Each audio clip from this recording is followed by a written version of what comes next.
Right, having just some trouble there with hearing Maya, we're going to of course go across to that in just a bit. That's of course our focus ahead of the elections in Karnataka. The elections of course get underway next month, early May is day for it, and the big worry of course is going to be for the BJP there.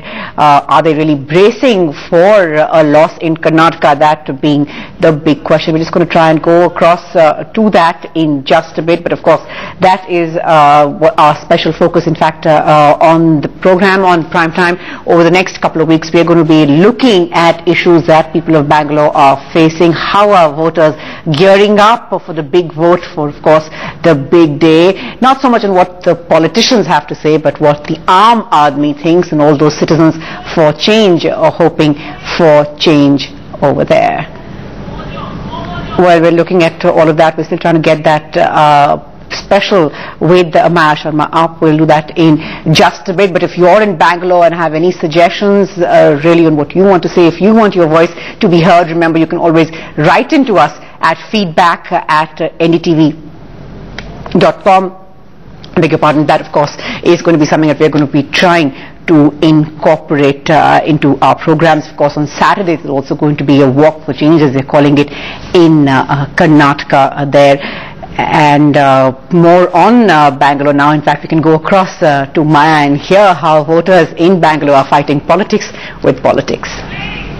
Hello and welcome to Bangalore. Elections in Karnataka are just around the corner, and some of Bangalore's best known and most successful names are getting into the fray. No, they're not standing as candidates for elections, but they're certainly getting right into the thick of the election process. They have formed the Bangalore Political Action Committee, BPAC, which is really doing what it can to get into the election process and clean things up. Dr. Kiran Mazumdar-Shaw, will start with you really. You have been named in many lists as one of the most powerful people in the world. You're a successful, busy businesswoman. Where did this idea come from? Why do you feel you had to give time to this?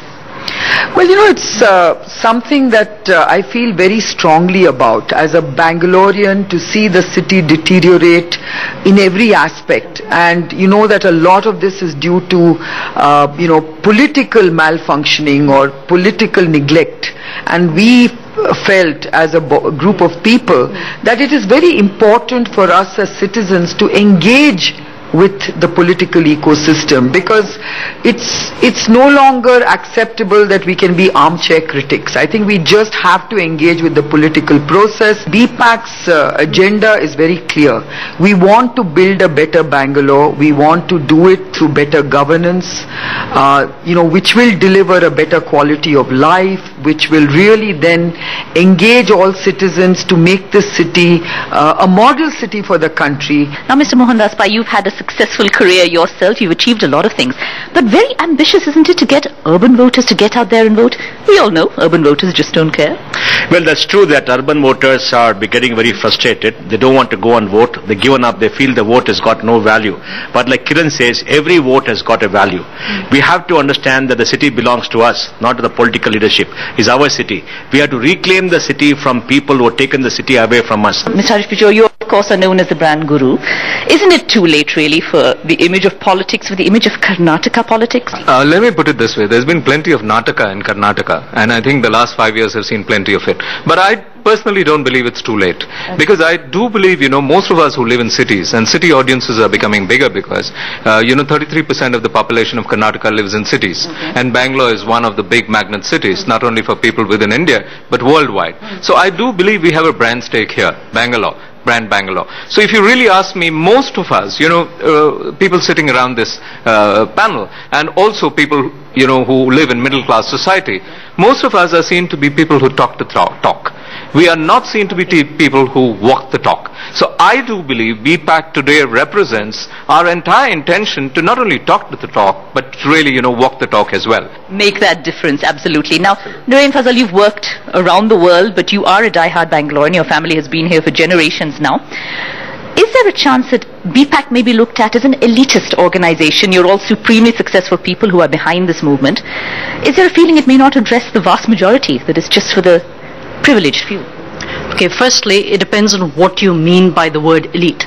If you mean elite as in people who live in Bangalore city, who are educated, who have an exposure and a view of the way the world should be or Bangalore should be, who basically have the ability and the desire to make things happen. I think one of the amazing things about this panel is it comprises of people who are wealthy enough, young enough in their life to actually make a contribution. So if that's the definition of elite, then we're guilty of that. Two, if you look at something, what Mahatma Gandhi said, he said education is not a passport to privilege, but it is a badge of service.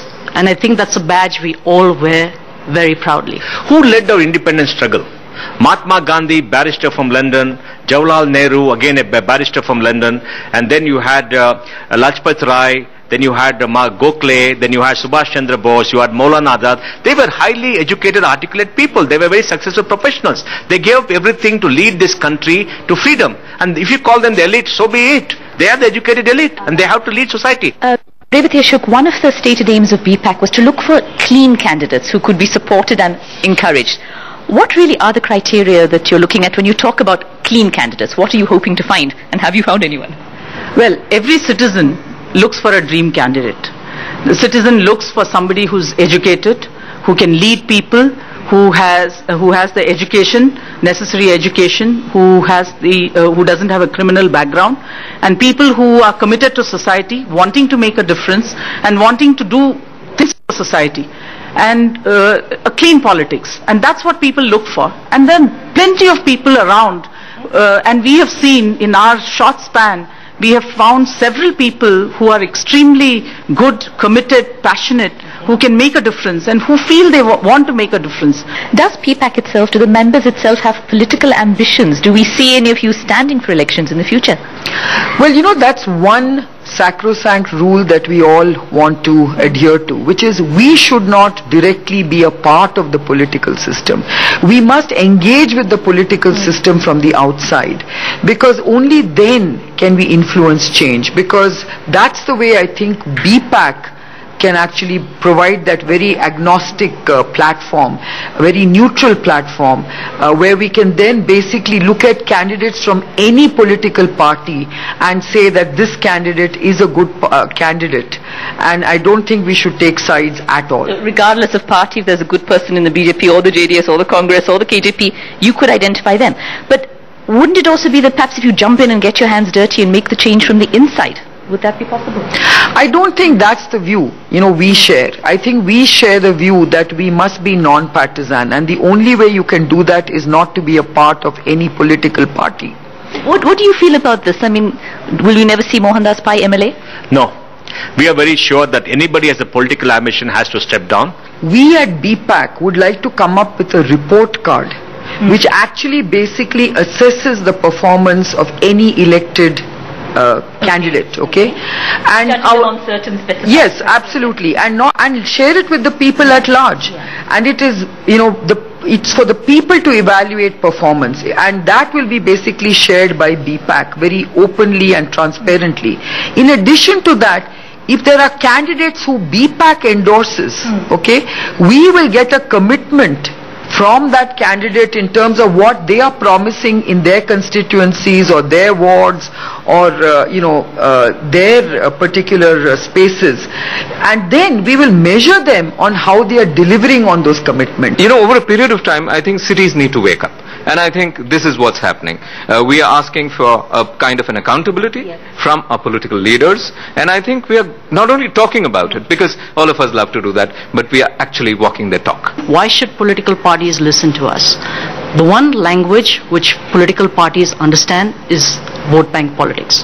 So we're trying to create a vote bank of middle class, urban, educated, if you wish to call us elite, then elite. And that's why they will listen to us. Will they get out there and vote on voting day on May 5th? No, I'm very confident this time they'll come out and vote, because the level of frustration is extremely high. We saw what happened when the garbage crisis hit the city. Many people came and started many initiatives. We saw what happened in social media. And after the Delhi event, when a lot of young people came out in the streets to protest against the rape of Nirbhaya, I'm very encouraged. Because our hope is these young, urban, educated, middle class people who have a great life ahead of them, who want a different city.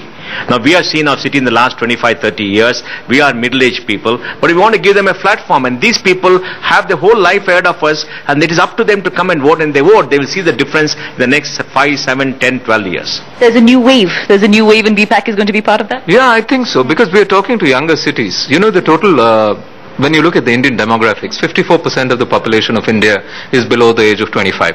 When you look at Bangalore city, 63% of the people who live in Bangalore are below the age of 25. Kiran, finally you're going to be there on that big day, on that big rally day, getting people to come and vote? Absolutely. 13th of April is going to be a red letter day, certainly for BPAC, certainly for Bangalore. And I think we are catalyzing a huge change in the way young people perceive politics, perceive their political system, and perceive the city and the country. So I think we really want to see a perceptible difference in making a huge change happen, which I hope Bangalore will pave the way for other cities to emulate. BPAC a catalyst for a cleaner political system here in Karnataka, here in Bangalore? That's the hope of the panel here. That's the hope of BPAC, that people will actually get out and vote and make a difference on May the 5th. Thanks for joining us.